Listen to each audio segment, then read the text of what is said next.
Looks like we got a little bit of delay. That's alright.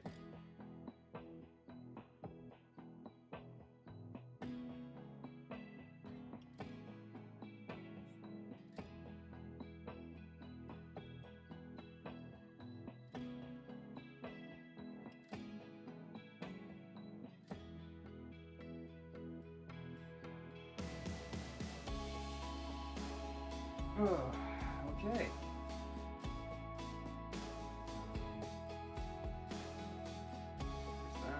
That.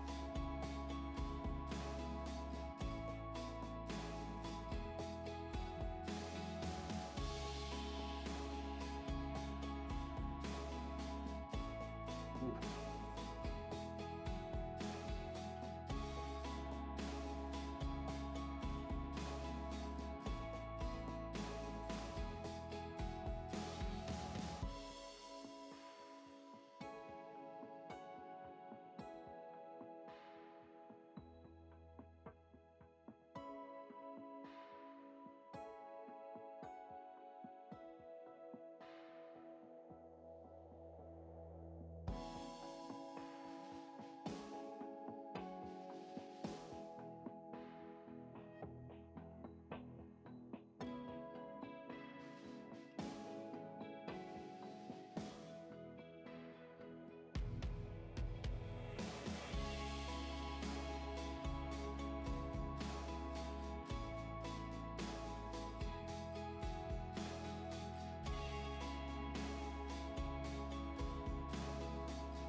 Okay.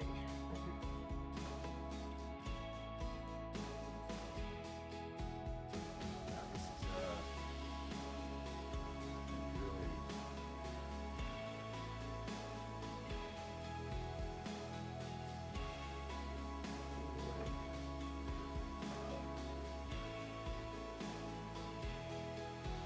thankfully no one is watching. Because this is my first live stream. Yeah, it's my first live stream. I'm actually on here. Can't sleep.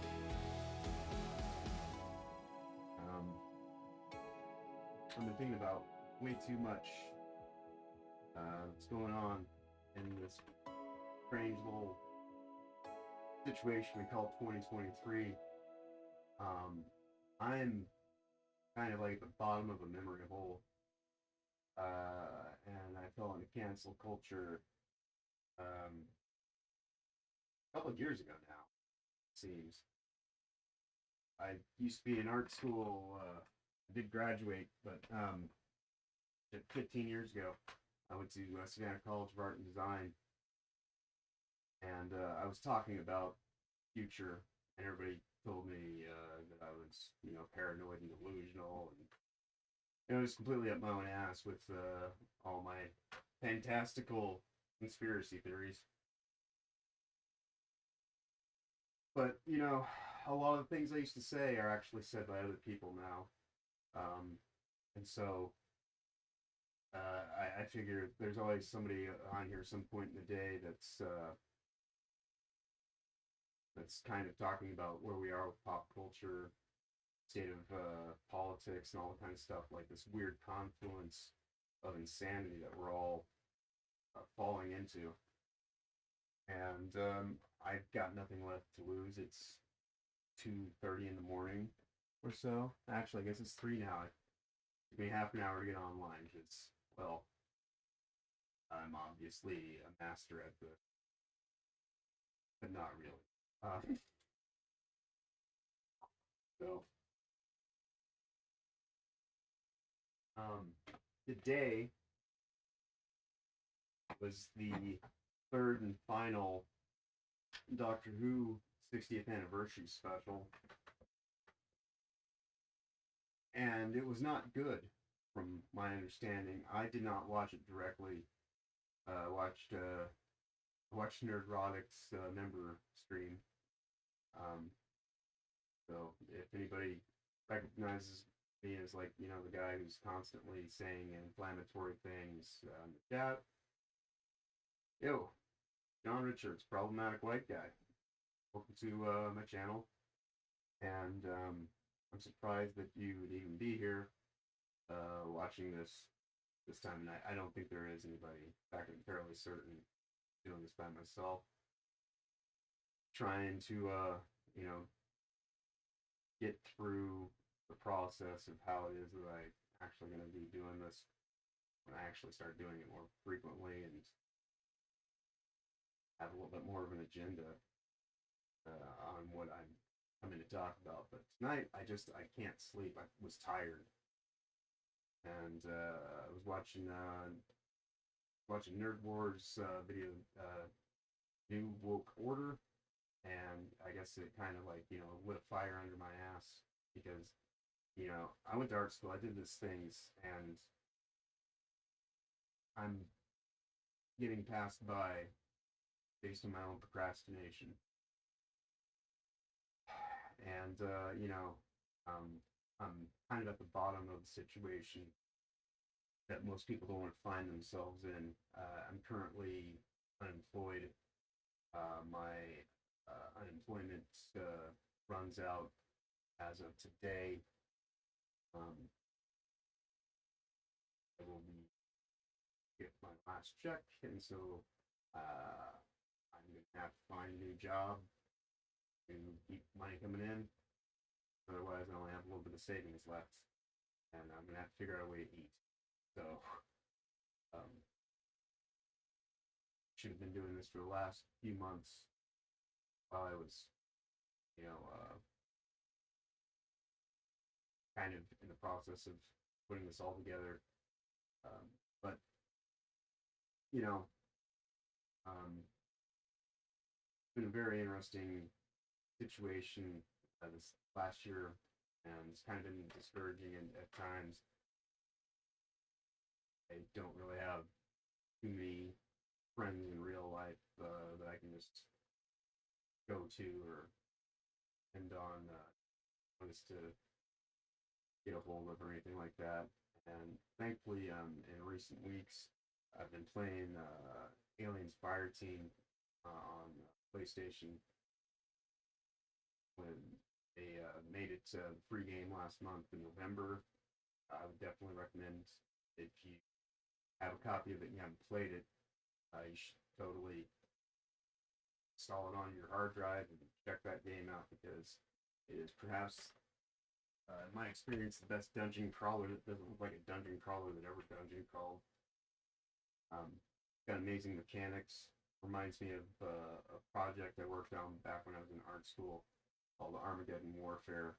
I built this game, this tabletop game that I did a retro build from, or a demake, I guess, from a PlayStation controller, and extrapolating that back into a tabletop gaming setup so that you could actually do, you know, 360-degree pans with your weapons and all that kind of stuff, and how it would work, and being able to do like these weird cross-class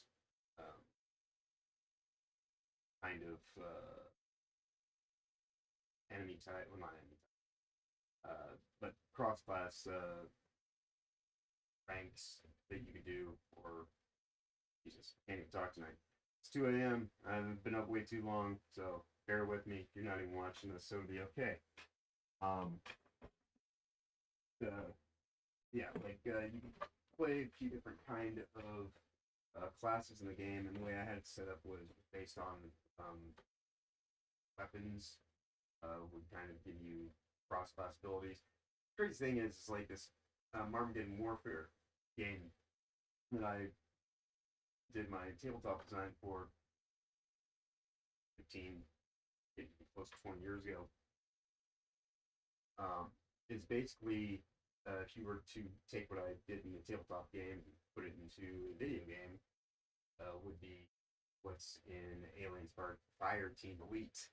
And it's right now one of the best ways I can spend my free time. Um, and I will be posting videos to the channel of my friends and I going through and doing missions, all that kind of fun stuff. And then, otherwise, I just want to kind of come in here and talk about stuff that's on my mind. Just,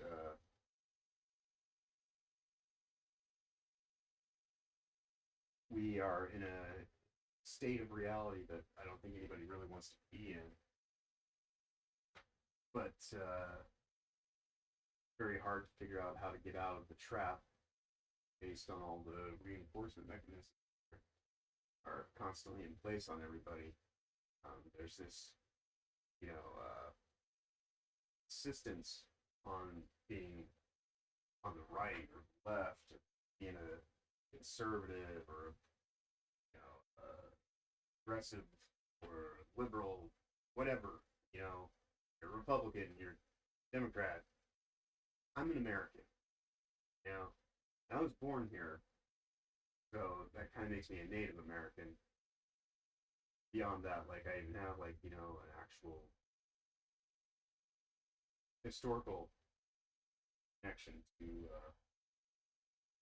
Native tribes here. But a year ago at this time, I was actually sitting in a county jail, and while I was there, I found out that I was a problematic white guy, despite having spent oh a little over a decade living in the Pacific Northwest, um, working at a hipster Shangri-La, naturopathic holistic doctor's office in Kirkland, Washington, being an ally to diversity, in a women's bowling business that just kind of found me to be the most difficult thing to deal with in the office.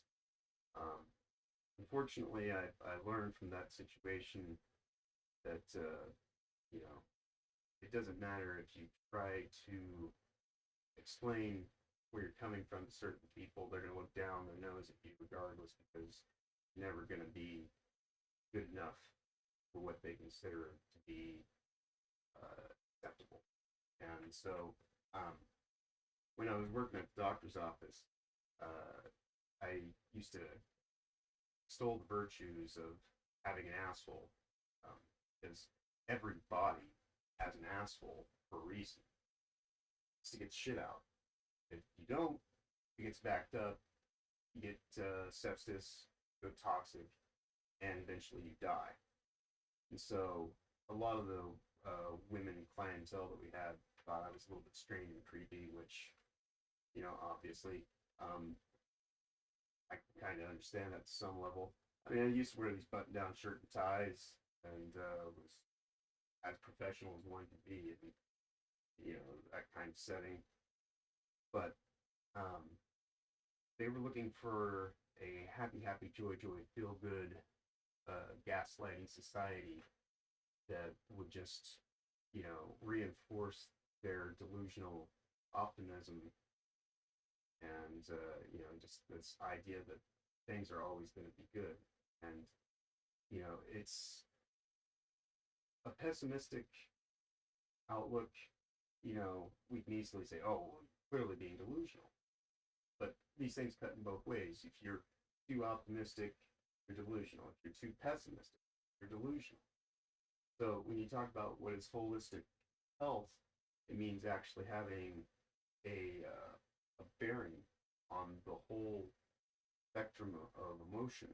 You can't just have the good without the bad and the bad without the good. If you do that, then you're going to end up lopsided, and you're not going to be able to actually deal with most situations, which is, a big chunk of what we're dealing with in the world right now.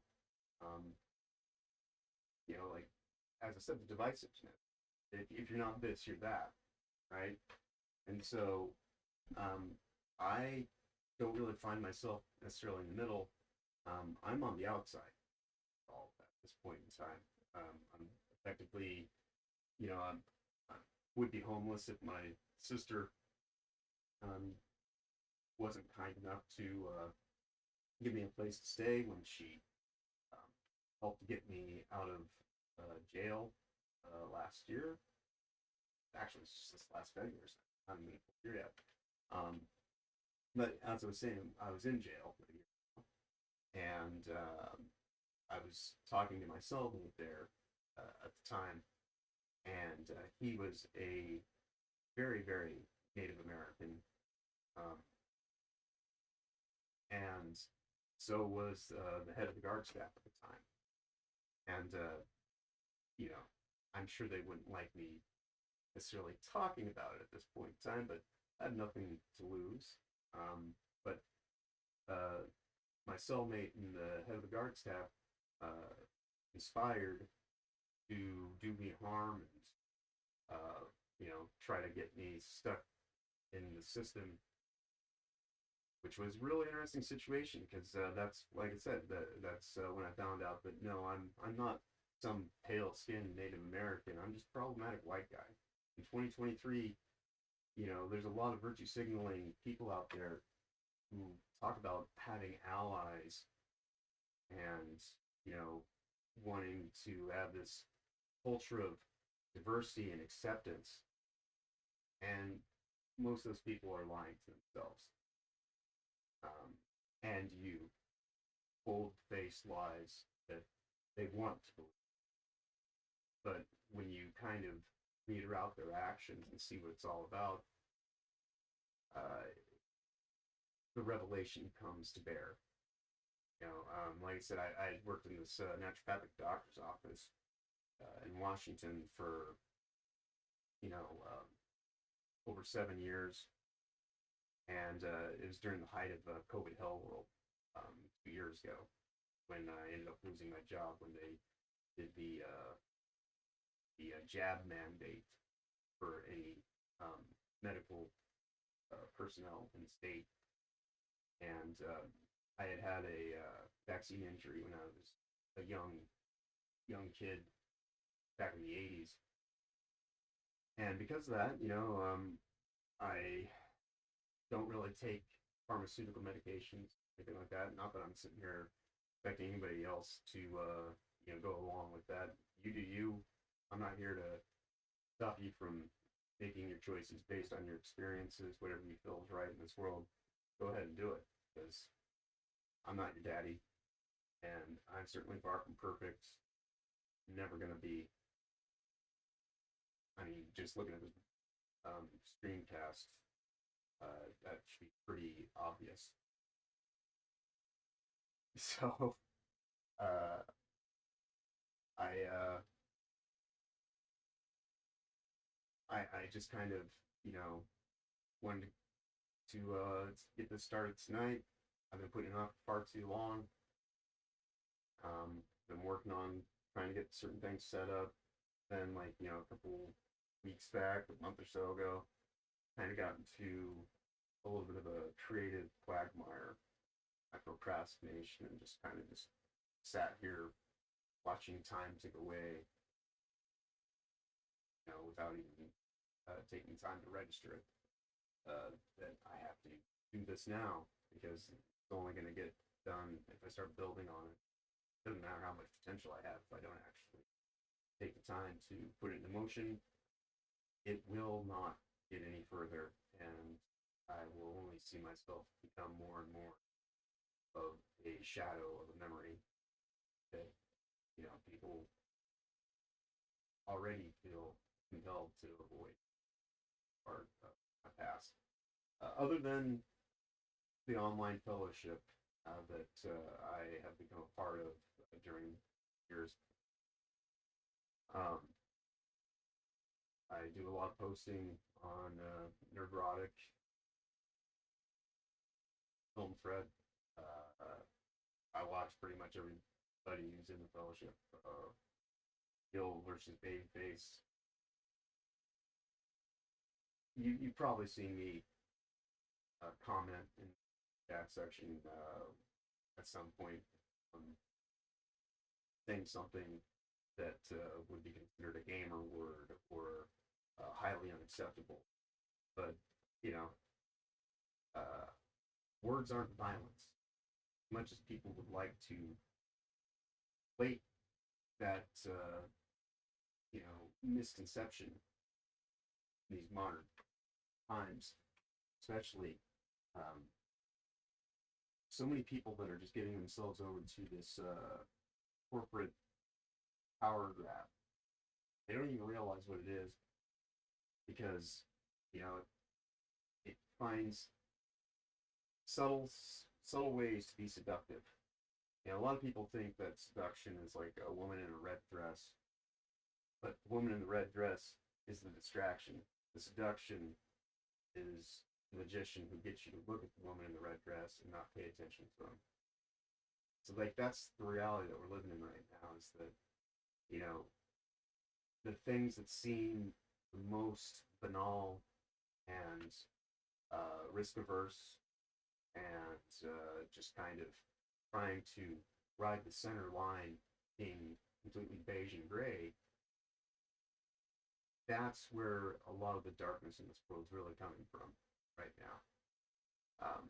Like I hear so many people complaining about late stage capitalism, and I just kind of I laugh if it weren't so sad and tragic that capitalism's far from perfect, but nothing is. But what we're dealing with in this country is corporatism, which is just a fancy, nice, polite word for a fascist kind of regime that's been working on undermining us all since before I was even born. I'm a firm believer that we haven't been a a democratic republic, uh, you know, uh, based government since Nixon opened up conversations with China decades ago. That ultimately led to the lobbyists opening up the system to galvanize corruption back in the 80s. And here we are 40 years into this whole weird lopsided way of doing things where, people want to think that things are, getting better in certain ways, like, oh, housing, is so much better, vehicles are so much better, this and that. And, that's why they cost more. Because, you know, a lot of people don't want to take the time to realize that inflation is a fancy word for debasement. And the debasement of our economy is a thing that's undermining us all so that these corporate asshats can overrule us and prevent us from actually holding on to our power and doing something legitimate with it. When I was sitting in jail last year,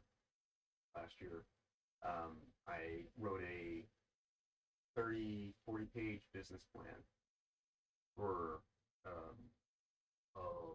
organic deli that I'd like to get off the ground, which ultimately, if this channel proves to be successful, will be, what I am building towards. Because, when I was working in the doctor's office, I was just surrounded by all these pretentious people that couldn't even appreciate what it was that they had, because if it wasn't exactly how they envisioned it, they just threw it away.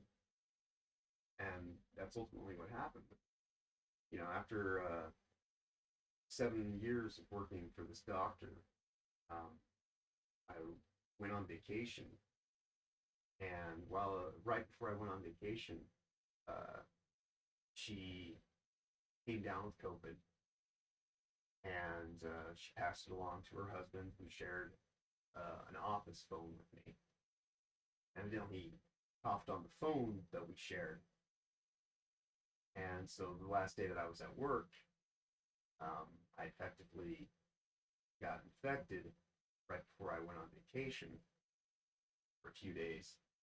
And the vacation that I went on was trying to go to see Amigo the Devil concert, but they wouldn't let me in because I didn't have a vaccine jab.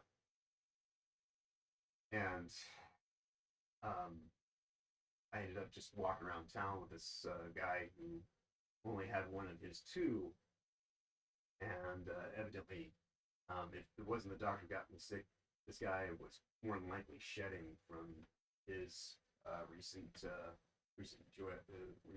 jab.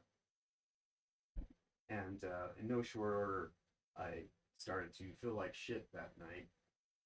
Um, once the people that I met up with got out of the show and they were taking me back home, I just knew something was off, something was wrong. I ended up going to work a few days later, and while I was at work, I couldn't taste anything, couldn't smell anything. Um, Kind of just hit me like a ton of bricks. Oh shit, I've got COVID. And so this doctor that I had worked for over 7 years, I worked more hours than I'd ever been paid for, more scheduled until that point in time. Um, I had to stay at home for a few days because obviously I don't want to get anybody sick, pass along my infection. And when I finally started to feel well enough to go back to work and that I wasn't contagious, she sent me an email telling me that there was no need for me to come back to work. So I effectively got fired for getting sick from the doctor that I had worked for. And it was really hilarious too, because like 6 weeks prior to that, she was talking to me about how we were family and how like really gonna stick by me and do the thing. And that was so important that we actually stay strong as a community. And I wanted to believe it. I wanted to think that this was my family, and that they were gonna look after me and take care of me, and there was someone in this world that I finally could depend on. But when I needed them the most, that's when I got thrown out of the cult. You know, threw some money at me and told me to go get myself set up for unemployment. Of course, at the time I was living in the Pacific Northwest, so not being vaccinated, I ended up losing out on my apartment because that was part of the contract that I had for where I worked. And so, I couldn't even find a new place to live while I was there, so that ended up bringing me back here in the Midwest when my dad was sick and I knew he was close to dying. So, kind of one of those things where, fate intervened, so to speak, and put me where I need to be rather than where I want to be.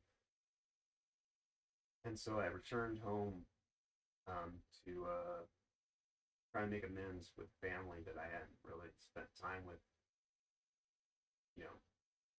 10, 15. And because I had spent all that time out in the Pacific Northwest getting gassed up by all these, well-to-do virtue signalers, it rubbed off on me to a degree, and I kind of, I was a little bit of a pretentious jackass that, kind of acted in some ways even though I knew, that like my shit is just as rotten as anyone else's. For a lot of people, I came off as this guy who seems like, oh, he thinks his shit doesn't stink, and some self-involved narcissist and all this kind of silly jazz. But unfortunately, it was really one of those things where it's like a lot of people were just misinterpreting either the things I was saying or they were outright just ignoring me. Because what I was talking about was, the build-up to COVID hell world and everything that would come after that. And those people, they don't talk to me anymore. I don't expect any apologies ever or any acceptance or anything like that. That's fine because, you know, I don't think of any of those people necessarily as my enemy. And if they ever wanted to,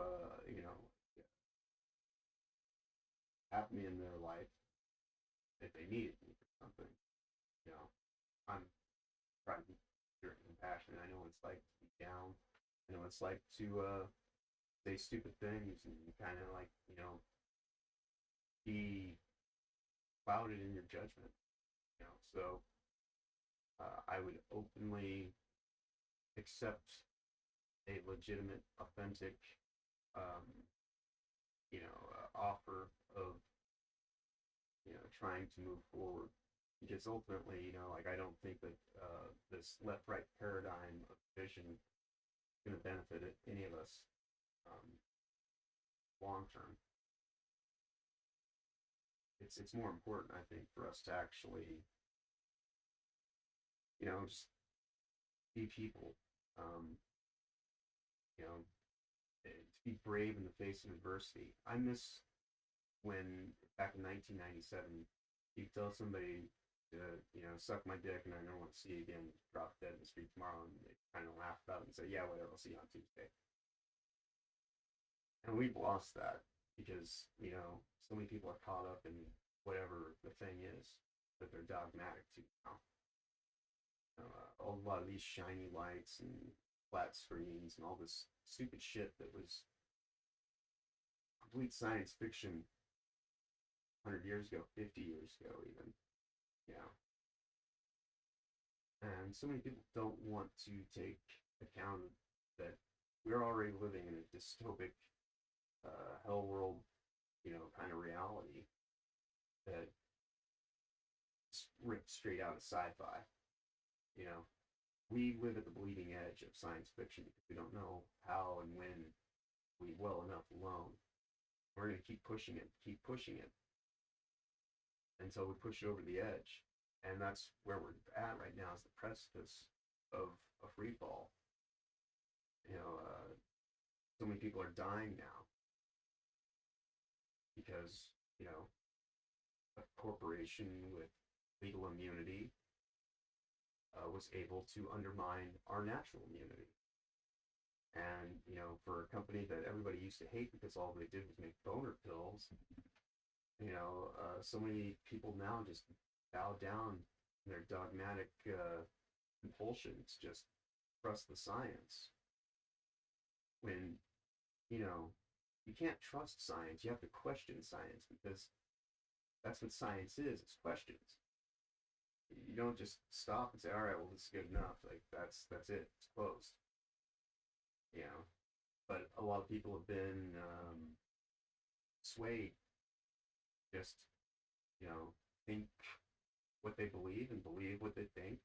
And it's just this self-serving cycle of insanity that,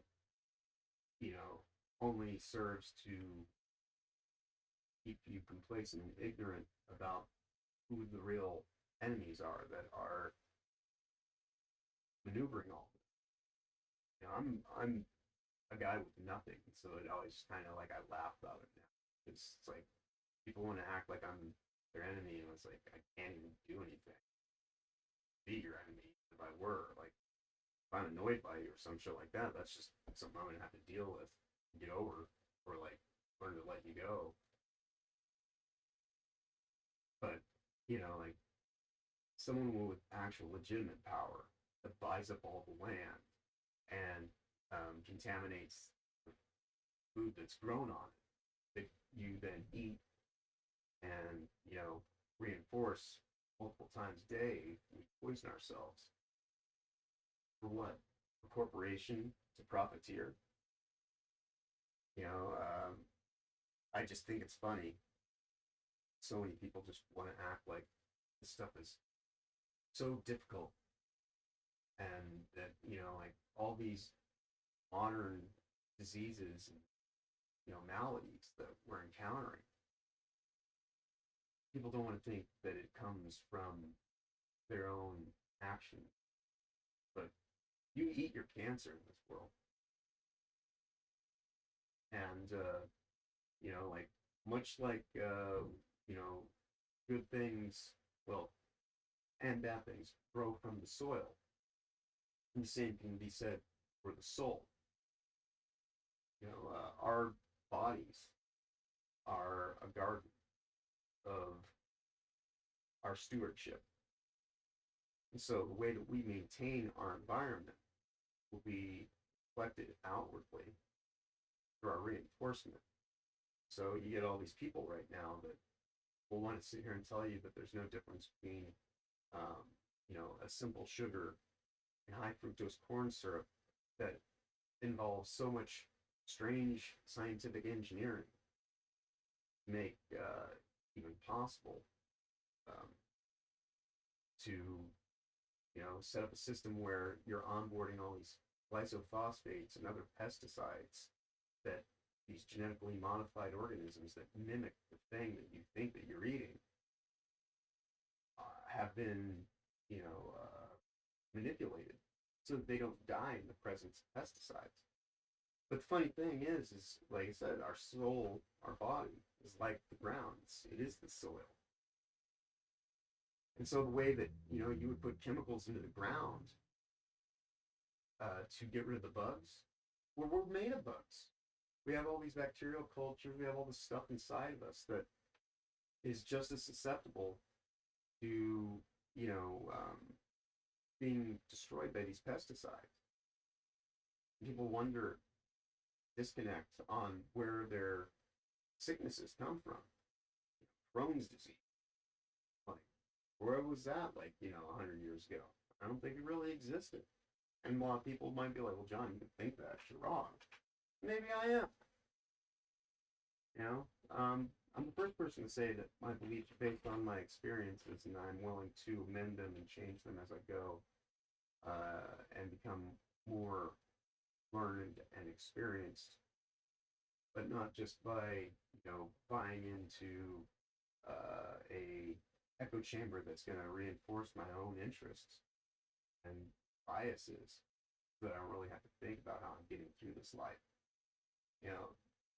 That's kind of like the reason why I appreciate the time that I was in jail last year, because even though the reason I ended up going there is pretty insane and octaric, is ultimately I was trying to clean my mother's house, and my oldest brother in his 50s attacked me when he got home from Texas because I had cleaned the house. So I ended up staying locked in my room for a couple days. And when I came out again, his daughter had also just gotten home from Texas. She's 18 years old, weighs 300 pounds, and is kind of genderqueer, with her pronouns and whatever. I don't know. Not too concerned about it. But she got home. She created a mess in the room that she was staying in. She didn't want to clean her room or anything like that. So this house that had been destroyed over the course of 7-8 years, I had spent a solid day of Thanksgiving cleaning, because I was in my grandmother's house, and it was built by my grandfather with his own two hands. And when my grandma was alive, she had like one of those push brooms, push sweepers, not quite a vacuum, but not a broom. And she would always tell you, lick your feet. She'd come through and she'd sweep underneath, and like it was all she could do to honor the memory of her husband after he died. Grandfather, who I barely knew because he died when I was quite young. But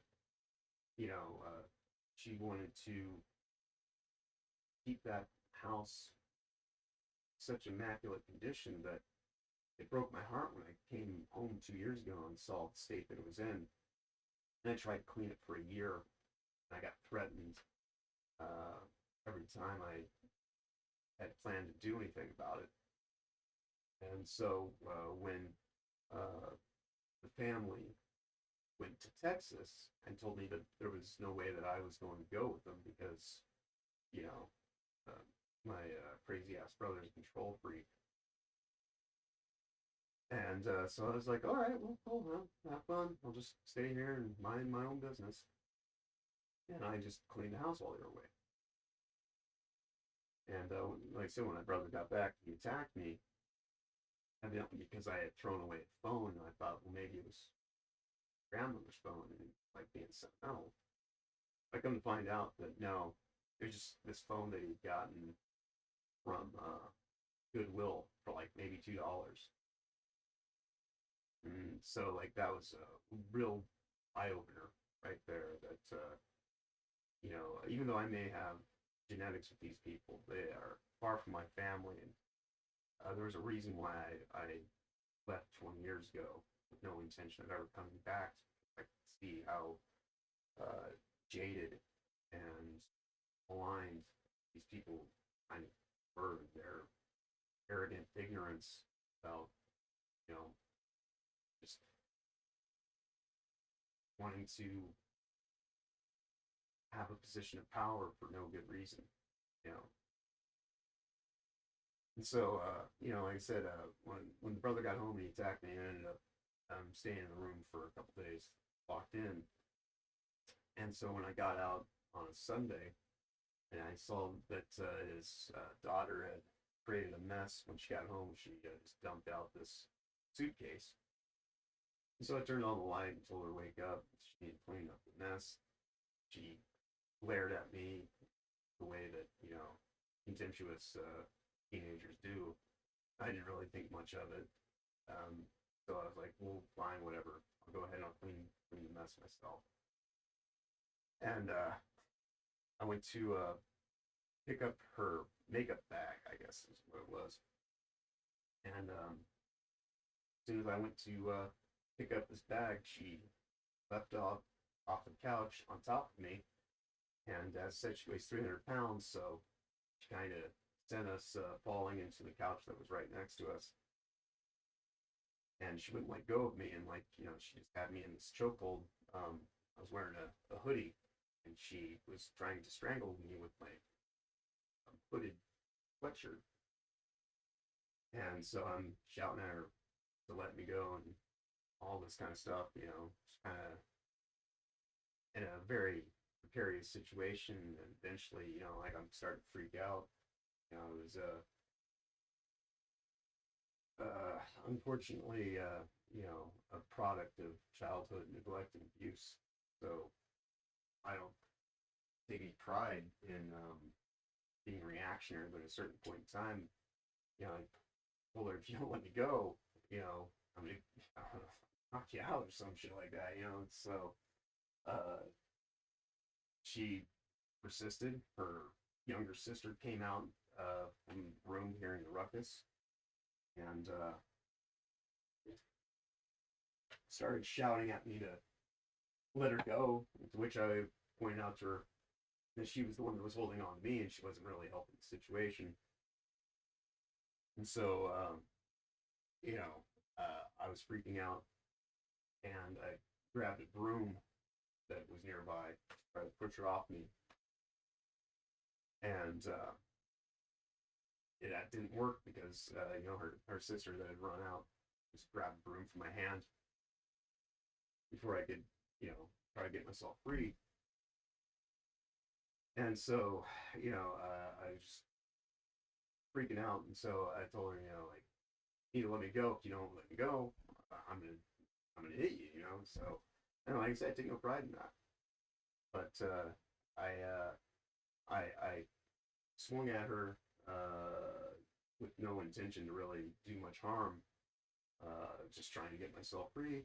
But I had done for her what she wanted, because in that moment she finally let go of me and ran out the house. And so I proceeded to clean up the mess that was my whole intention to do in the first place.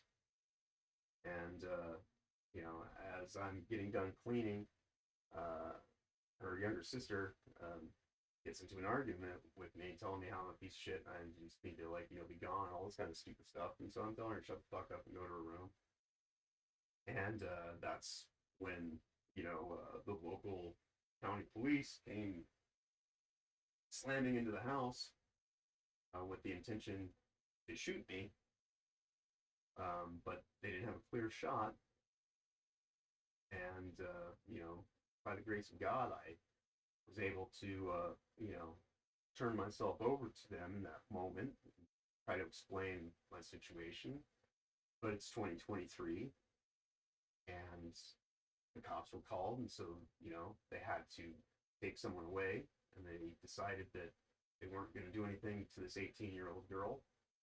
And so I got taken to county jail, and I was there for 8 weeks that I was under surveillance before I was finally able to get to my court case. And, and during that time, that's where I encountered the two Native Americans who told me effectively that I need to shut the fuck up about having a Native background because I'm just, a cracker who doesn't really deserve any claim to my heritage. I'm way too, you know, light skin, blonde hair, blue eyes. I'm Johnny America over here. And, they very much wanted to do me harm during that whole thing. So, I ended up getting myself um, moved into solitary confinement for, I think I was in there for 10 days, keep myself safe, let the situation diffuse. Um, is, I had no intention of getting into any other kind of altercation because it was some stupid, you know, uh, misunderstanding that sent me into jail in the first place. And so it was the furthest thing from my mind to sit there and, try to fight my way out of the situation because I was already in way too deep. And so, while I was there, my court case initially, I was supposed to have court like 3 weeks after I'd gotten in, but there was a blizzard that ended up keeping me there for another month, um, scheduling everything like that. And to my credit, I can say that, in the 8 weeks that I was under surveillance, jail 24 hours a day, like the only place that you aren't being recorded is when you're in the shower. And even then, you know, that's only because you have the curtain drawn.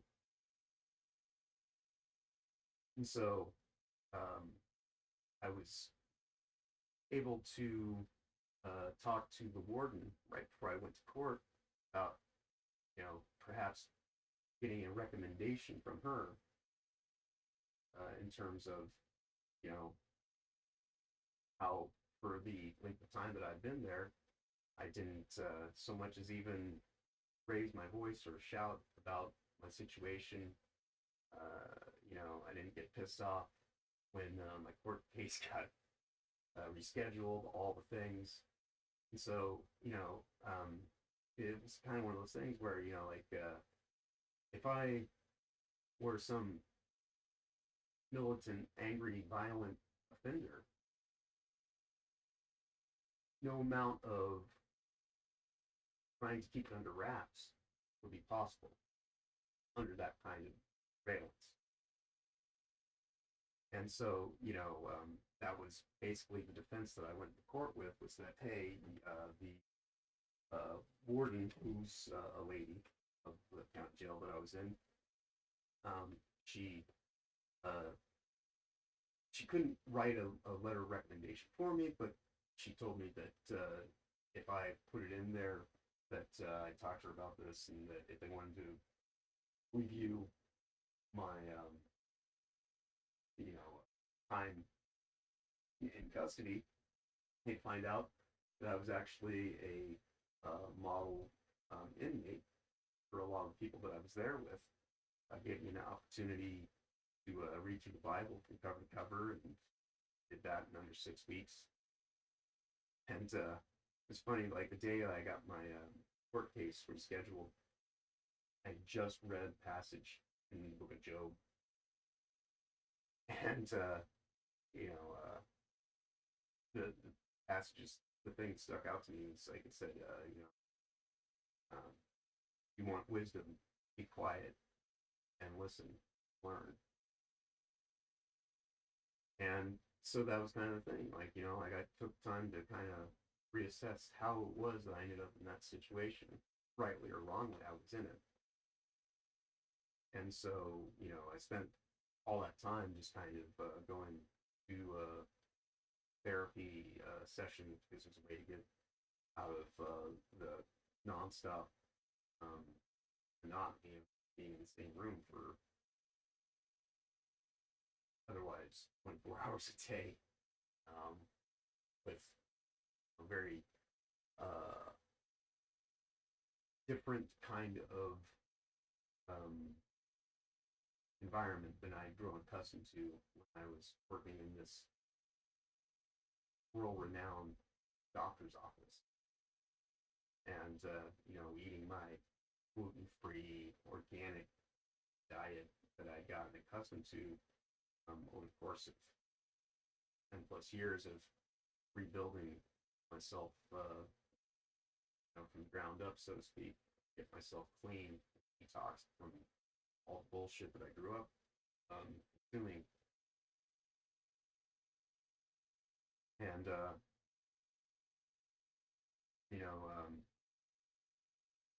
it was just one of those things where, like, the people who knew me during my time in custody, there's no way that you can, wear that kind of a mask in that kind of environment for that long and never break character. It's going to shine through ultimately who and what you are if you ever wind up in a situation like that. And so, what I found out about myself was that, yeah, no, I'm actually passionate, considerate, repentant, far from perfect. I do make mistakes. I'm definitely part of the fuck around and find out tribe. And ultimately, the thing that sent me to jail was, you know, being responsible for the actions of an 18-year-old girl who was in no way, shape, or form intimidated by me because she outweighed me by 100 pounds. And her intention was to do me harm that night. And because, this is a doubly do right state, they didn't want to take her 100 plus miles away to youth detention center. And so, they just kind of put everything on me, and I was in jail, and they just were happy to, consign me away to being an afterthought. And, all the things that I spent the last 20 years of my life going to art school for, getting degrees and everything like that, has now been rendered kind of meaningless in a way. But, it helped me grow in my faith and my strength as, somebody with humanity rather than just an identity based on an ideology. And, since I've been out since February, well, actually, it was tail end of January, I got out a few weeks, or close to a few weeks after what would have been my 42nd birthday. And, I spent Christmas and New Year's and birthday in jail, and I kind of, determined to myself in that instance, I really was going to do everything I could within my power to build myself back up again and do it in a way that, wouldn't make me so beholden to powers that be in my life. And so, all the things that I learned in that pretentious setting of a doctor's office, I'm wanting to be able to extend to whatever community I ultimately party to, whether I stay here in the Midwest, where it definitely needs it, because I live in the middle of a food desert, easily 400 miles in either direction to well sourced produce and things like that. This town pretty much just has a Walmart for anything that doesn't cost you the nose. And there's another locally owned, privately owned grocery store that I would love to be able to afford support, but unfortunately they don't really, deal in clean food as much as I would like. And the few good things they have come at a premium price, and I don't blame that on the business. What Hellworld was about was destabilizing the middle class and making everybody beholden to these uh, you know, corpo-fascist robber barons that are taking over the world by degrees and inches daily, getting people to carry water for them against their own best interest because it's comfortable and it's reassuring that the thing that you thought you knew growing up is the thing that you want to pretend is still here with you right here and now. And all you have to do is look at the state of our pop culture, state of our, you know, political atmosphere, everything like that. Like, things have changed, not for the better. And it came from the inside out. It's like it was planted within us to become these monstrosities and aberrations of our humanity. So, I've come to really embrace the idea over this last year that I try to make amends with people. Even, the niece that attacked me, I don't hold anything against her. When I got out, people were trying to talk to me about like how I should go and seek social services after them for the state of the house that they live in still to this day, being a pretty filthy place. And I'm sure anything that I did in terms of cleaning it probably wouldn't even be able to notice less than a year later. Um, these people are very comfortably numb, and they want to just get through life on a just kind of passive kind of input and not really try to get anything out of what they can put into the situation. And if things fall apart, they fall apart, and they learn to just kind of appreciate, that they didn't have to be moved to do anything to take care of anything. And if you try to talk to them about any of these things in a legitimate way, in terms of,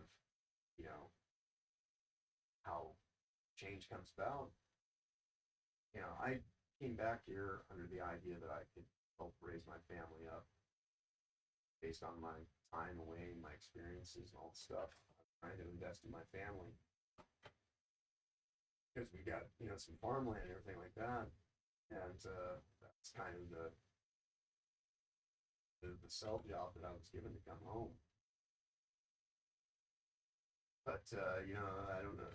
There's an adage: you can't get healthy where you got sick.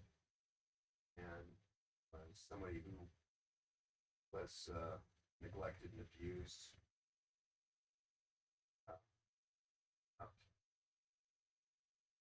uh, it's far easier for people who are used to tearing things down, just tear you down to their level, just by thing that they, project upon you to be able to divorce themselves from their own situation. So, even though I had some kind of idea that I was going to try to rebuild a thing with my family, I came to realize that, it's just not the cards, at least not in a way that can just be given to them. People will want to have to want that for themselves, and they go about earning it by actually, finding a way to collaborate a little bit more cooperating. And I'm not talking about like, like, oh, we all have to think the same way and that, but just kind of, you know, I'm not looking to be in an echo chamber or a hive mind. I don't really thrive on the idea that we get better by just hanging around being exactly the same versions of each other, but in different bodies. When, just offering up this story that for a lot of people, you're going to discount me immediately forever now. Because, I'm talking about how, like, I got caught in a physical altercation with a teenage girl. You just hear that part, you know, then you want to cast me into a shadow, just think the worst of me. You have all the ammunition you need right there. And so, the people that are going to do that, they're going to do that. And I can't stop them, nor, do I necessarily want to. I'd rather that they actually take time to appreciate that, even for my failings, I'm being open and honest. And taking responsibility for my part in the situation. But unfortunately, because it is the 21st century, and um, my Zoomer niece with blue hair, bad attitude, decided the day that she'd go to court to actually, dye her hair its natural color, and not try to reinforce her body positivity mindset that she normally paraded around the house and what would be like Daisy Dukes if, you know, it's just, I don't know, like, you do you, but at the same time, I used to be quite a bit bigger than I am now. I cut weight 15 plus years ago when I got out of my terrible marriage and kind of realized that, like I sit here and I say these things, and I have been saying these things for a number of years about, not allowing this corporate greed that's been coming over us to, stay in my locus of control without taking responsibility for my own actions. And so I improved my diet and, started working out and eating myself healthy and well. Because in this life, it doesn't matter how much money you have. Wealth is your health and your wellness combined. And I truly believe that a lot of people are clouded in their judgment anymore because they're clouded in their gut. They eat all this processed food kind of insanity. And this isn't everybody, but for, some people it reinforces a condition where it allows you to be blind and belligerent to the, situation that you shepherd yourself through. And so, I took initiative and I knew that the only way for me to actually improve my situation was to improve me. And that took me all the way from Georgia, uh, where I graduated from art school, to, Seattle and Pacific Northwest, ultimately working at this naturopathic doctor's office. And so I did that for a number of years because I earned it, and I would show people a photo of me during the last year that I was in my scam of marriage. And they look at me like, can't be you. You look like a completely different person. And I'm like, well, in some ways I am. Um, because I was married to a woman who had a lot of infidelity issues, uh, and the the person that she's married to now, she got involved with while we were at the tail end of our terrible, toxic marriage. And, I don't try to stand in her way. I appreciate, respect that I wouldn't have a lot of the experiences that I had in this life if I wasn't involved with her. And, like she wouldn't have the family that she has nowadays. She wasn't involved with me. So, you know, in this life, if we're actually going to make any headway out of this weird paradigm of top-down control schemes that's undermining us all, while setting up the setting to overrule us entirely. We don't have to agree about every little thing, and we don't even have to necessarily like each other, but we are going to have to at least kind of understand that the only thing that's going to prevent us from being overruled and undermined by the debasement of the financial system through corporate lobbying tactics and arbitrary kind of laws being placed that are being done to funnel our wealth, our wellness, our health into a profiteering scheme that's pricing us out of our livelihoods and our ability to even have a go at anything. And so I went to art school with this idea that I was going to get into the game industry, and I wrote this narrative to a game called Haven's Fall. When and if it ever gets made, who knows? But it's certainly not very likely to happen under the pretense that some large corporation is going to give me an opportunity. So like the only way that dream can even come about is if I stick to this new dream that I have now of actually doing something that's beneficial and worthwhile, meaningful. You know, I have a website name already in place for the name of my business. I've drawn out a logo. I've written out, the mainstay of my menu, and I did all these things.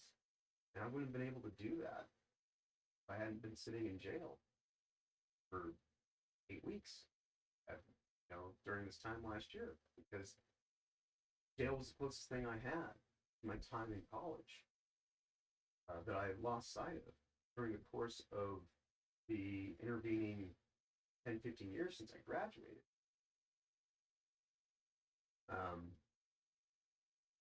Stuck in a doctor's office with my head up my own ass, enjoying the sight and the sound and the smell of my own arrogant kind of ignorance of being gaslit and puffed up by people who were all too ready to throw me away at a moment's notice. And so, when I was in that situation, that's when a lot of this anti-Trump kind of sentimentality, the Trump derangement syndrome, as a lot of people call it, came into effect. And it was really interesting because at the time I was trying to say to people, hey, I understand, I think you like this guy, but he's not really, not necessarily in it for you, but I will say this for Trump is he's an honest liar in the same way that Bill Clinton was. And, I would rather now, after my experience of seeing all these charlatan, robber baron, um, figurehead presidents that have been in control throughout the mainstay of my life. Whether they're a Republican or a Democrat, they're all compliant to the same World Economic Forum, International Monetary Fund, World Health Organization, unelected official control scheme that's taken place and debased us through buying out the system and undermining it, price us all out, and ultimately uh, ensure the resources that they don't want us competing for, which is why the food supply was destroyed. Keep us weak and powerless, keep us clouded and diluted, to make it so that people that would be an actual good person to have in your life and know someone that you want to stand against and just have nothing to do with, absolutely based on arbitrary factors. And and I understand for a lot of people that's what I'm seen as. So many people from my past consider me to be an enemy because I would say these things. When Bush was in the White House, Bush Jr. I mean, I could go further back, but Bush Jr. was in the White House. I was in art school, and that changed into Obama while I was there. And I would rail against Bush, and like a whole certain sect of people around me thought, "Oh, isn't it great that he's like like speaking truth, power, or whatever, making his art about the situation." And then Obama got elected, and I started saying how, well, now this whole place is becoming a legitimate abomination of a country. And we've basically got the same crusty old white man in a, new black suit. And it's kind of like when you go and get a shitty fast food order and you take it back to the counter, you're like, hey, make this again. Oh, yeah, yeah, we'll gladly do that. And they take it back and make sure that you're out of the purview of seeing what they do. They just take that same shitty food and they just put it in a new slick wrapper and they serve it back to you again. Here, is this better? Are you willing to eat it now? And for some people, yeah, they will. Some people bite back and be like, nah, you fucked it up again. Or or you might even know that they just did this thing where they just tried to scam you. And, I would rail against Obama the entire time that he was in his office because, when you talk about stone cold killers who are good at international drive-bys, there's nobody more dangerous than Obama because he's seductive in a way that few people are ever allowed to be. You know, it's incapable for a lot of these other presidents to get away with what he got away with. And you can say the same thing right now. Like, like I was no fan of Trump, but, you know, uh, an honest threat will always be far more polite and than any disingenuous promise ever will be, despite how well intentioned it comes off or politely stated, calmly, worded in its presentation. Because you got a whole bunch of people who just want to live at the surface level reality anymore, not even taking the time to dig deeper past, the satisfaction of their immediate biases. And so we just gravitate to whatever makes it feel good. And for as much as I may have had an issue with Trump, when Biden took over, here's this guy who projects the very things that he's doing. Like I may think that Trump is nepotistic and does self-dealing, but compared to Biden, Like nobody touches that guy. He's the guy who created the police state. Takes pride in that. He's the one who coined the term super predators back in the 90s. He's not your friend. And even though he seems like Sleepy Joe, that in of itself is part of the beguiling seduction. Because you want to think, oh, he's at least he's not the bad man. He's not the orange man. You know. And so we have to stand against fascism. Is what people tell themselves, all the while becoming, fascist marginalizing fucktards in their due course and time by becoming, so self-censoring and, reflecting that back out into the world. And so that's how we end up in this cancel culture, where, we see it reflected in our entertainment media as ways to kind of keep us distracted and divided amongst, cultural issues rather than seeing what's happening to us in a systemic kind of level, politically speaking. So, we all need to kind of take the time to pull our head out of our ass and reassess the situation and maybe realize that, if we don't get our heads out of the butt tunnel that they're stuck in,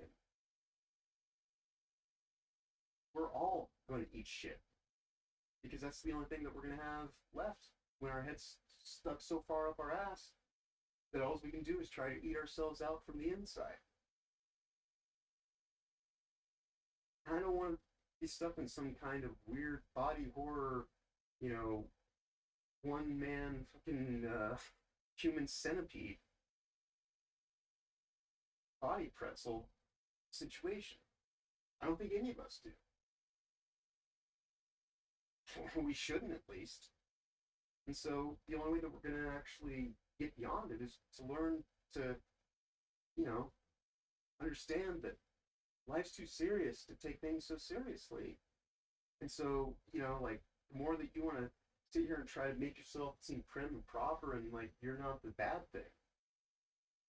I see so many people nowadays who, within a 24-hour period will show their hypocrisy based off their meme posts that they agree to and like say silly little trite statements to.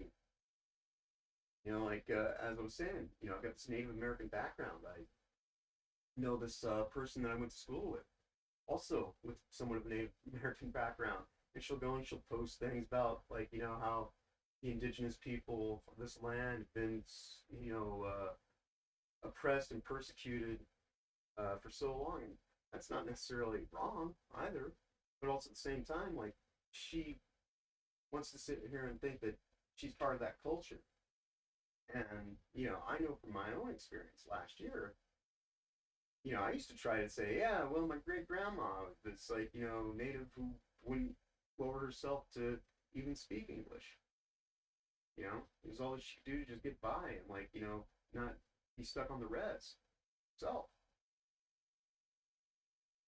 But as stated, I'm far too much of a white guy to ever be accepted into that culture anymore at this point in time. And same thing for this girl that I went to high school with, who will, go and post something about how, like, we won't be free until every one of us is, with the native background, no longer persecuted and held on the reservation. But then a couple hours later, she'll go and say that, people who have any kind of violence offenses should have to go on a registry list. I already have to deal with marginalization of just trying to get a job that asks, do you have any misdemeanors, beyond a traffic ticket, which prior to the incident that happened last year, I don't drive.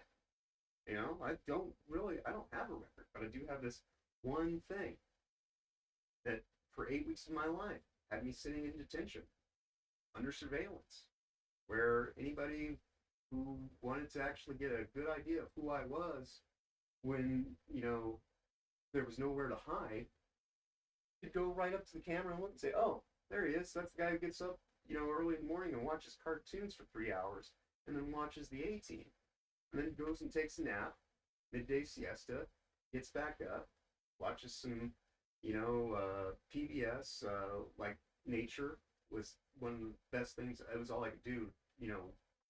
One day a week I could watch nature on PBS and just take myself out of jail for an hour at a time and just appreciate the beauty of nature and not this lockdown society that was reinforced through our ignorance and our stupidity. You know, and so what I am, I've learned to accept and to appreciate and to forgive.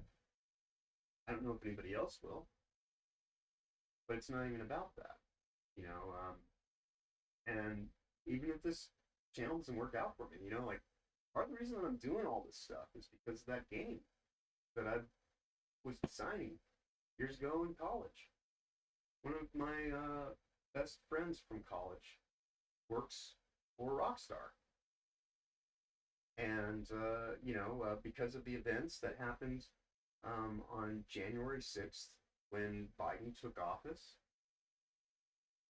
I'm assuming like that's one of the reasons that he doesn't talk to a lot of people, myself included, because he finds everybody to be ignorant and repugnant, which is kind of funny because, that's what we all are exhibiting traits of when we just kind of get so locked into the smell of our own, beliefs that we can't even take time to, work through it with someone. So like this guy that I consider to be more important to me than a member of my family hasn't talked to me now in over 2 years. And so when I got out of jail, I just sent him an email and said, "Hey, dude, I don't want to have to be part of the problem that you have. So I'm just gonna get rid of our, connections on Facebook and on PlayStation, all this kind of stuff. If you ever want to get a hold of me, you have my email. Shoot me a line. I would gladly accept you back in my life, but I don't have a problem with you. But it's clear that you have some kind of problem with me, even if it's not me directly, just being lumped into all the people that you do take issue with. I don't want to be associated with it. I don't need that noise." So, I politely just kind of let him go from my experience. Same thing with the woman that I was in a relationship with, all the way up to leading into COVID hell world. We went on this trip about 4 years ago. And now at this point in time, I had spent more years disconnected from her and estranged than out of the relationship that we had spending every day together for over 3 years preceding that. And so now, I'm kind of in the same place with that situation is, I would love to have her be someone in my life that I can look to for strength and support and camaraderie and compassion. Not even in the, romantic sense or anything like that, just because, like somebody that I thought I was invested in and I thought was invested in me. And so I got out of jail and I sent her a letter and told her that I finally read through the Bible all the way, cover to cover, because our relationship fell apart because I didn't take on the fullness of her Pentecostal-based religion. Even though I truly believe, I could be wrong on this, but I believe that, faith is, the basis that religions stand upon. Or a better analogy would be that faith is your head, religion is the hat that goes on top of it. That's why they're all silly. They're all kind of like, specific minded to whatever the thing is. But if you're someone of good faith, you understand that your chosen religion, your whatever kind of dogmatic belief structure is just that. It's your structure. But to have faith is to actually appreciate that other people don't necessarily share your religion. But we're all in this thing, collectively working ourselves through to the other side by, you know, what used to be a form of ascendance or damnation that has now been altered and, kind of turned into this weird kind of transhumanist movement to get everybody to offload themselves under the idea that we can live forever as robots. Maybe that might work for somebody who's got so much money and influence and power that they'll figure out a way to transcend the limitations of the human body.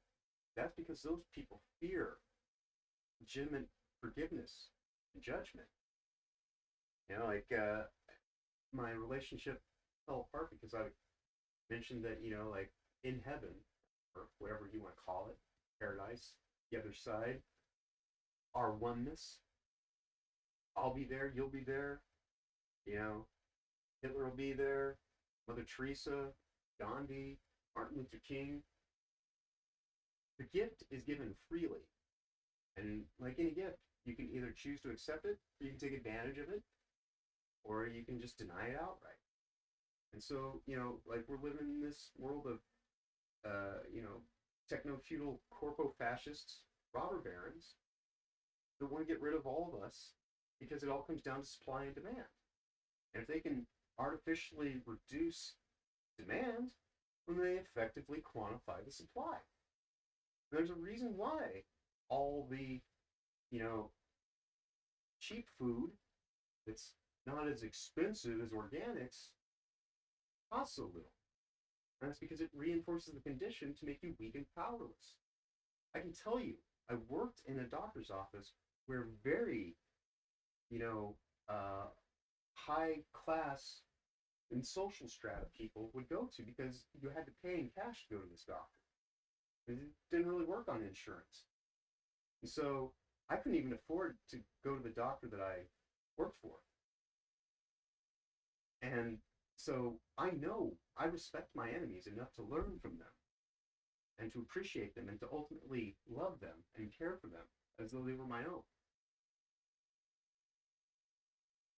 But that doesn't mean that they are willing to do the same for me, because these are not people of faith. These are people of dogmatic, compulsive religions, whether it be, some, classical style. I'm a Catholic. I'm a, Hindu. I'm a Buddhist. Or if, to the other end of the spectrum, I deny God and I denounce it all. I'm a scientist. Praise science is a religion. It's dogmatic. It just cuts in the other direction. And, as somebody who used to consider myself fairly learned in those kinds of disciplines, that's one of the things that, led me through my walk of faith. And it's kind of odd. I'm sitting here having this conversation right at the beginning of a Sunday, very early. So I guess this is my first sermon. Maybe this become a weekly thing. I'll do this late on Saturday nights, going into Sunday, and this will just be John's weird kind of fellowship of just stream of consciousness offerings for you to do with as you choose, because I firmly believe that in this mystical world of magic that is so surreal, you encounter wizards and sorcerers. Whereas a wizard has grown wise from living hard and will freely give you the information that they have gained to do with what you can, because I'll always have another idea. I'm not going to be able to put my time and effort into all of them. So if someone wants to take something that I've started and take it further than I ever will, by all means, please. That will kind of, honor me in a certain sense. Even if you don't respect me enough to tell me that you're doing the thing, I'll know.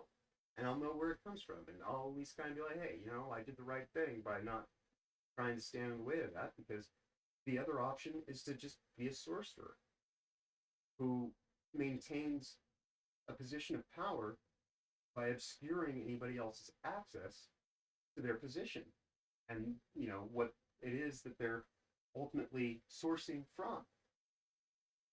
And that's the world that we live in right now. We have all these sorcerers and saboteurs, which is a song by, this band right here, Church of the Cosmic Skull. You should totally listen to them. Amazing. Love this band. If I could play it right now on this broadcast, I would, but,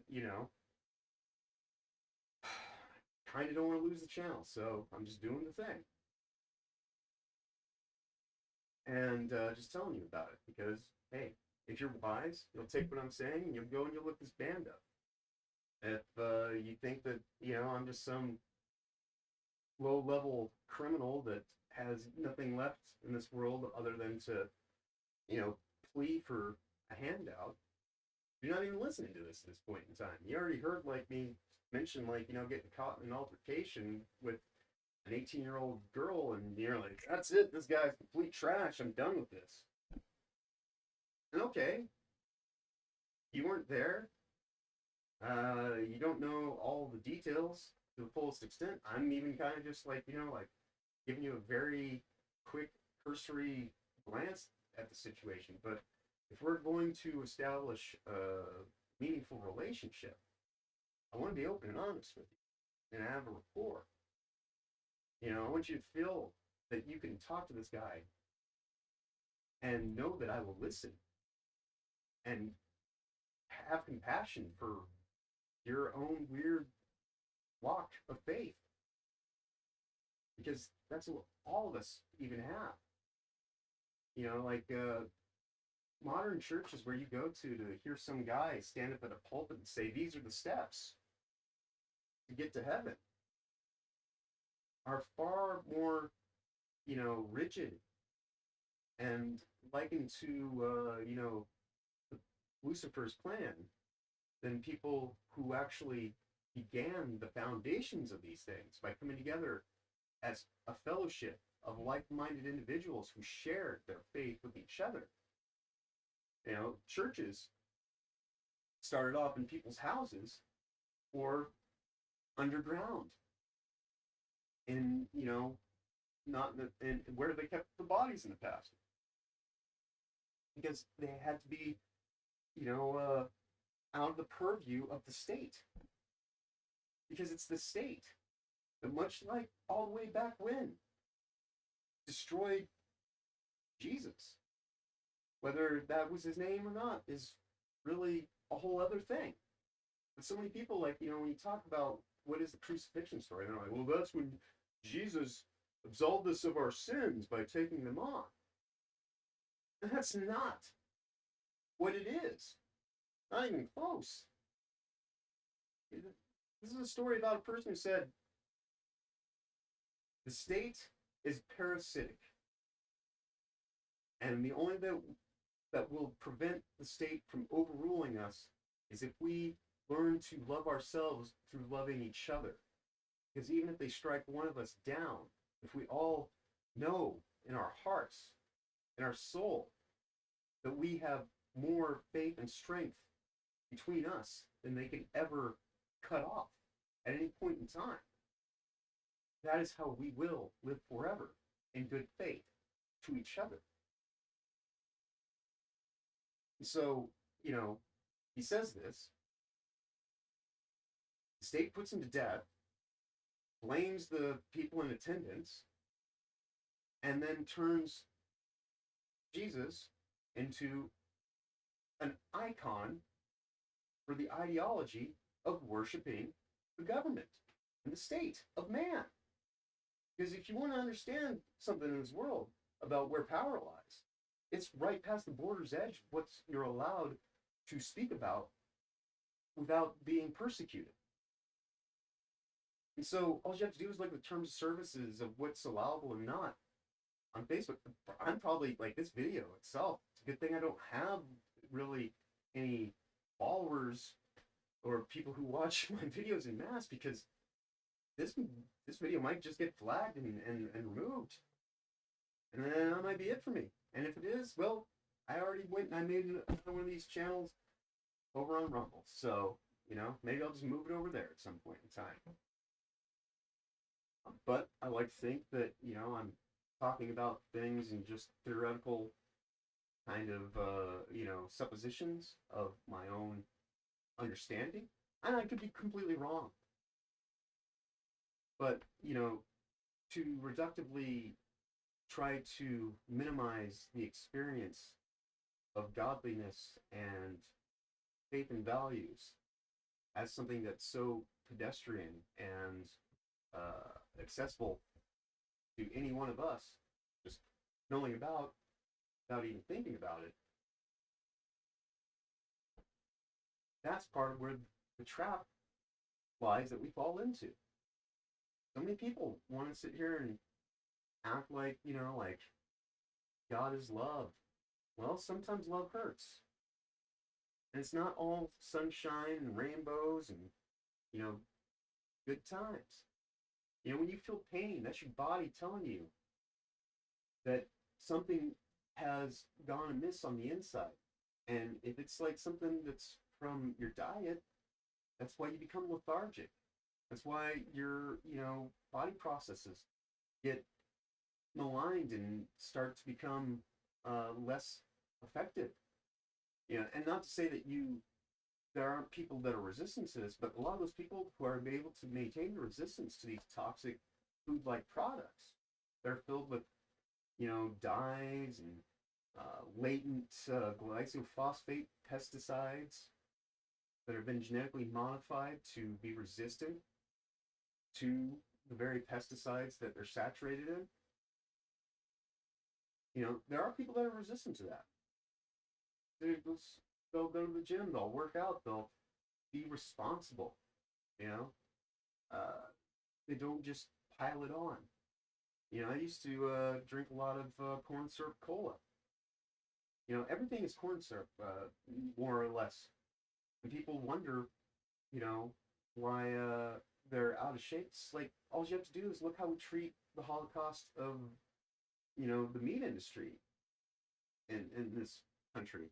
Not that I don't eat meat. A lot of people have, misunderstood some of my experience. They say, oh, you're just some militant vegan.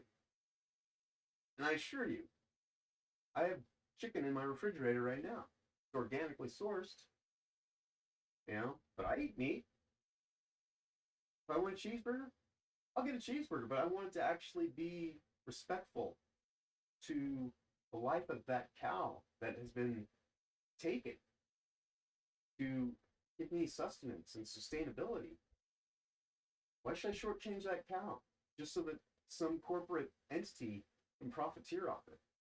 Because, intention leads your options and your opportunities and your choices more often than not. If your focus is on profiteering, you're going to make choices to profit. And if your, intention is to nourish and heal, then you'll make a different set of choices because you're operating on different fundamental systems of, just what's driving where you're going and how you're going to get there. And so for a corporation to put a fancy picture on a hollow box full of, inviting lies, to give you as little in exchange for your money as possible, and just reinforce that one-sided relationship, well, why wouldn't they continue to do that? It works, and it has.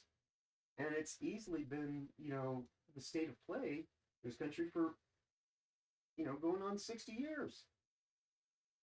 And the more that we allow our food to become food-like products rather than, the things that we need to make ourselves healthy and well,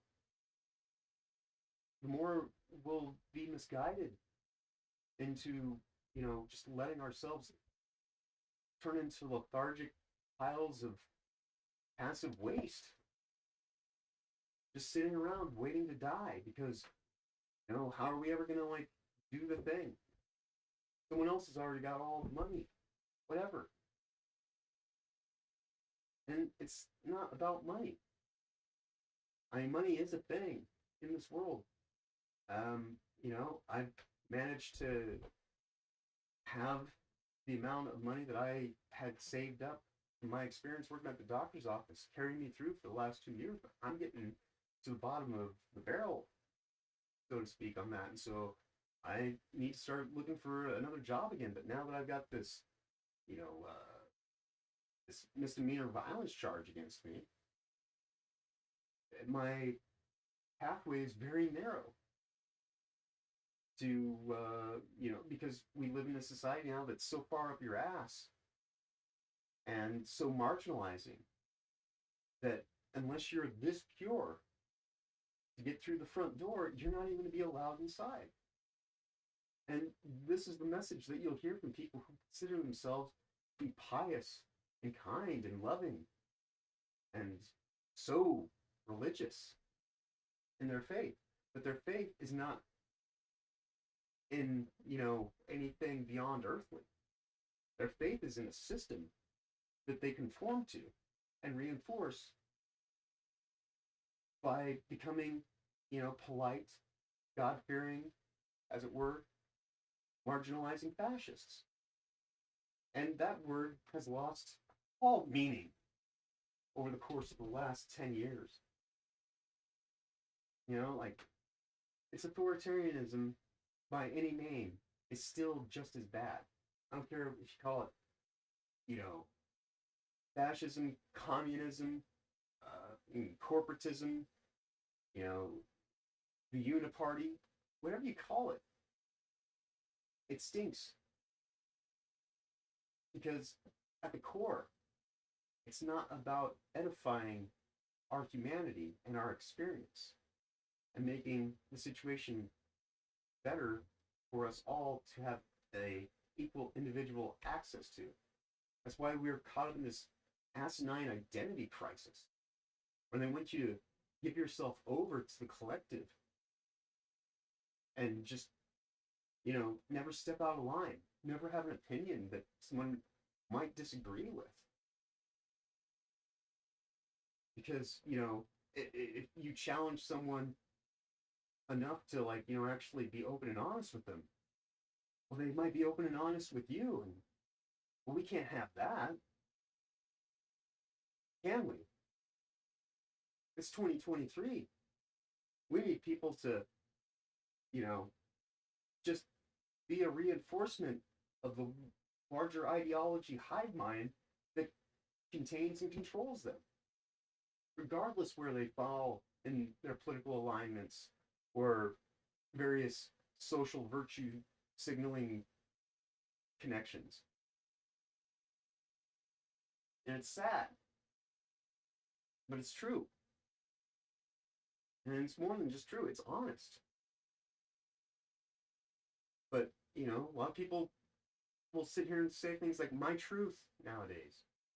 No, it's like your opinion. Like, this is my opinion. Because there's a difference between subjective bias reinforcement and objectively using principles and values to guide you. Because, as I was saying earlier, when you compare the mean orange man to Sleepy Grandpa with, his crack-addled son's addiction, leaving allegedly, contraband openly out in the White House to be found, to rub his dad's face in it, because he has no respect for a person who never respected him, because rather than actually being a father. He was more interested in, you know, getting a trip to Epstein Island or any other kind of weird shit that, you know, a lot of these people in high positions of power find themselves going along with. And, you know, I for myself, I really can't stomach it. You know, I'm far from perfect, but I went from working in that vaulted doctor's office to kind of being in this completely reduced state. But prior to that, I worked in a porn shop. And not just like, you know, like some upscale, you know, novelty store that dabbled in lingerie and, you know, like a higher caliber uh,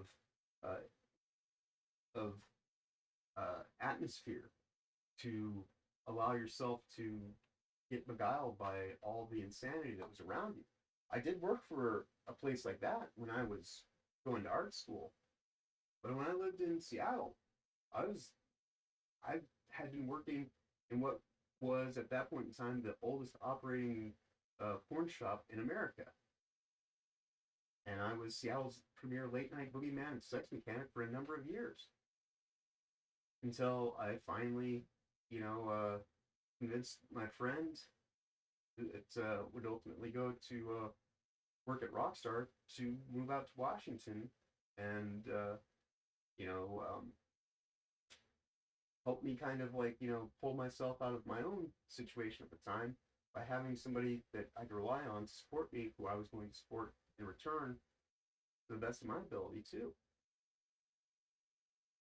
And that place that I worked for, though, it was just a straight up cesspool of just kind of like, you know, like, come on inside, the trash can's in the back, out here, please no. Do that. But yeah, you're welcome to come inside, the trash cans in the back, in the dollar theater. And, you know, like, I would constantly have to shout at people about, hey, I don't sell dildos in the alley. We do not smoke crack in the store. You know, like, I'm far from somebody who has experienced hard times. As I'm speaking to you right now, I have a broken tooth in my lower jaw that's being held together with gum and my will to keep it in my head until I can actually afford to deal with it in a more appropriate way. And, you know, I don't sit here and look for anybody to just give me a handout and take care of it for me. I have grown wise by living hard. When I was sick with COVID, I inadvertently bumped into uh, wall while I had my hand in my mouth, and you know, I broke my teeth because, you know, I was fuzzy headed and I couldn't think straight with my COVID brain at the time. I'm just glad that, you know, like, I have immunity that came from that naturally, rather than, you know, all the things that are happening now to people who conformed with the mandate and just, you know, did what they could to get back to quote unquote normal. And we're so far removed from that now, and now that the control state knows that that works, a large cross section of our society, you think they're going to stop? What would be the reason that they would need to? We've already proven to them that, you know, most of us will just go right along with it quietly, you know? And so if something works, people will do it time and time again until it stops working. That's the state of modern entertainment that we see coming from Hollywood. And, you know, even gaming is caught up in the same kind of insanity that began, you know, in many ways 30 years ago through politically correct initiatives of affirmative action that, you know, get by on the bigotry of low expectations of marginalizing people's output that would be available to them by actually having a more legitimate form of equal access. And that's why, something like living wages is an important concept, because only if we actually have a solid basis in our economy can we legitimately compete in the market of good ideas openly. And that's actual capitalism. So these closed market systems that are slanted for you and I to fall off the table and raise up the game of those that are anchored in at the top, so that, they're too big to fail, but we're too insignificant to succeed based on those standards, unless we learn to actually support each other and try to divest ourselves from this thing that is just pushing us down and away.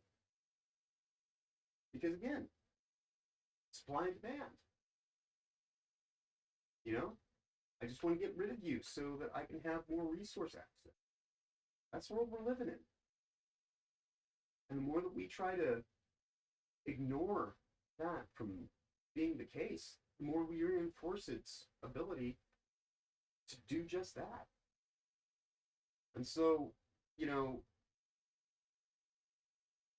this whole thing that we deal with at the surface level in our zeitgeist culture, the destruction of our stories and our heroes and our lore and all that kind of stuff, it's to undermine our humanity, and so that we can't find comfort at the end of the day, and a way to kind of not have to take things so seriously. Why so serious? Why so serious? Well, because, we've all lost our levity, in this society that has turned us all into clown show jokers that are going to watch the world burn because we're all debased and deranged. And that's not going to change until we actually, have a little bit of self-reflection and humility and take time to just appreciate and understand that no matter where we're standing, at any moment, you never know, you could fall. And once that happens, how are you going to pick yourself up again? What are you going to do? Get yourself out of that state. And for me, the best thing I have to offer is to dive it back into my creativity that got thrown to the wayside while I worked in a doctor's office for 10 years. So,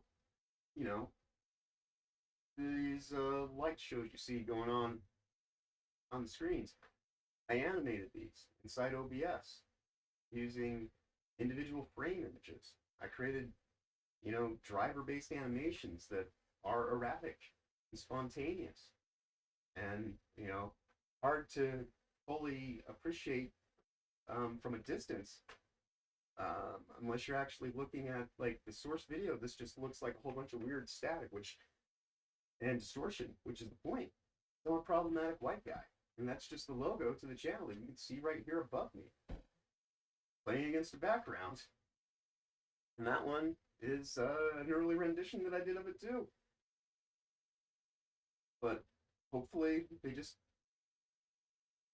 are giving enough of a light panel display to keep me illuminated for this weird juxtaposed compositional shot that I have myself arranged in, because I'm strange. I'm like an internet squirrel that you found, and here I am, just,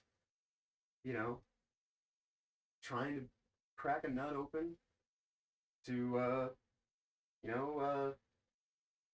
have a little bit of something to offer, and at the same time sustain myself through my offering. I don't know if anybody's ever going to watch this video. I've said quite a lot in the last length of time that I've been broadcasting. Probably more than I should have. But you know what?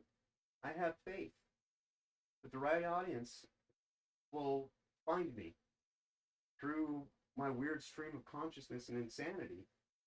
I understand that where I'm coming from is a authentic, legitimate place, compassion, care, and forgiveness. There are so many people out there that I've tried to reconnect with,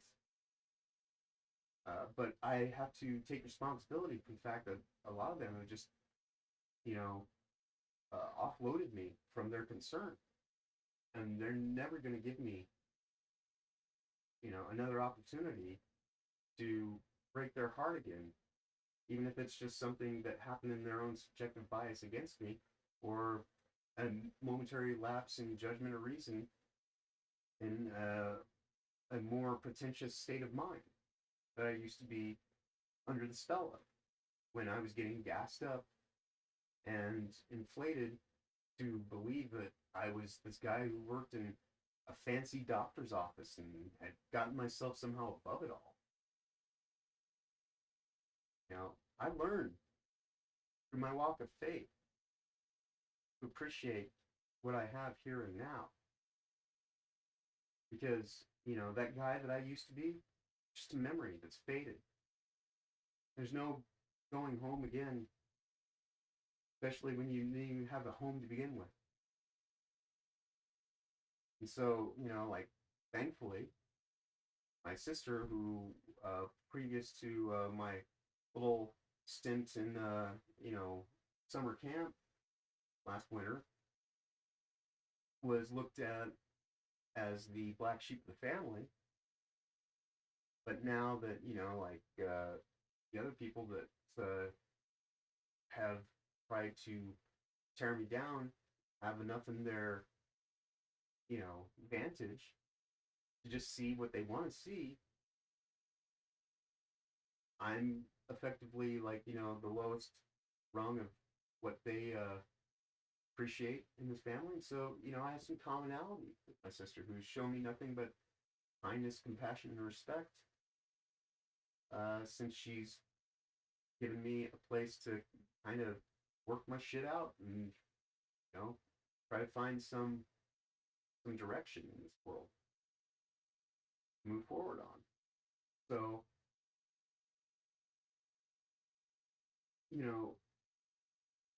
I I have a better relationship in those regards with my sister than I do the rest of my family. That seemed like it was closed off to me when I first got here 2 years ago, because everybody's sitting here trying to tell me how terrible of a person she was. But most people don't know what they're actually dealing with. They're just dealing with, what they know.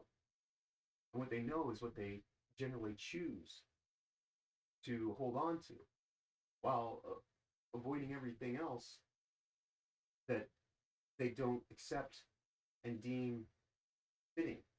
So unfortunately, most people believe what they think, and they think what they believe, and they stay in that circular trap of logic. And I hope, if you've taken the time to listen to me rant for, I don't know, an hour or so, I couldn't say, long enough that this is not the screen that it was. But if this is where we're at with everything, coming to the end of the sermon, as it were, if you choose to give me a chance to put another one of these videos out in front of you to watch, I would gladly appreciate if you took the time to click the thumb button down below and do the thing. Allow me a little bit of fellowship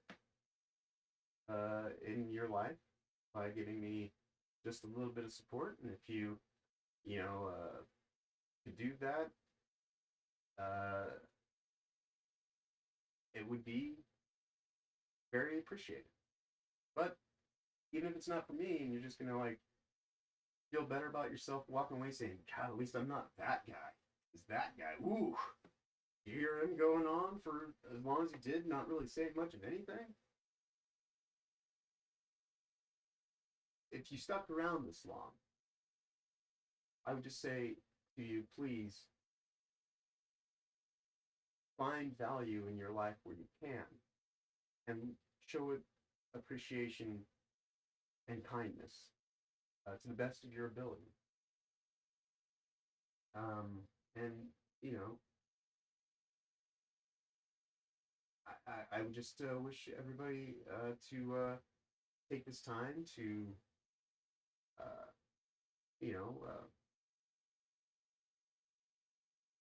step back away from wherever they're comfortable and allow some of these concepts that you don't normally want,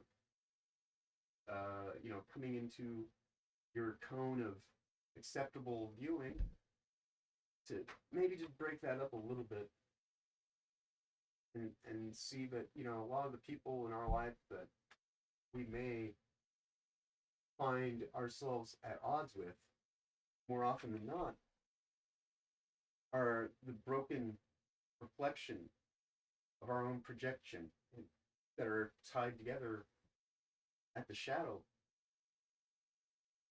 But I should probably just leave it there before I go on for another rant, because I haven't even gotten to, like, my belief in the surreal and how that relates to Twin Peaks yet, or any of these other things. So hopefully you find this video to be intriguing, at least for the strange character that you can appreciate that you're not.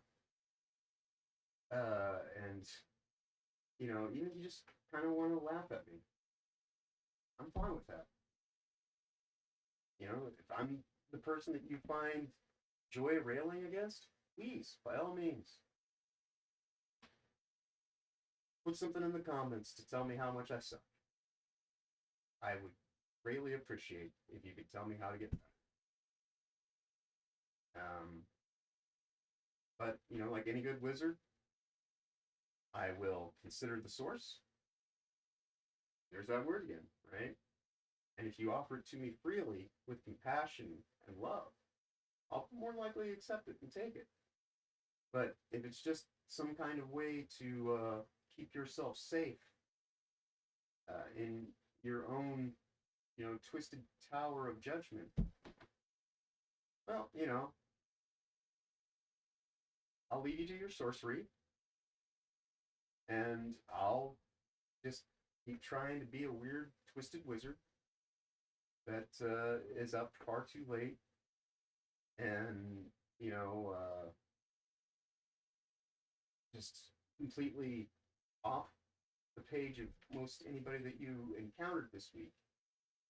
And if you don't want something like that in your life, I can't force you. But if you are hearing this and you have been here this long, well, let me be your asshole.